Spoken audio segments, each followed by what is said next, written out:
لهم عذاب في الحياة الدنيا ولعذاب الآخرة أشق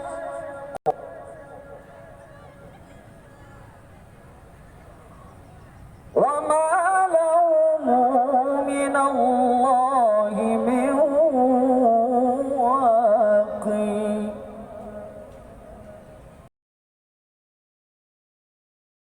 لهم عذاب في الحياة الدنيا ولعذاب الآخرة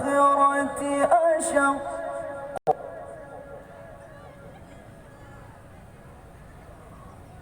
وما لهم من الله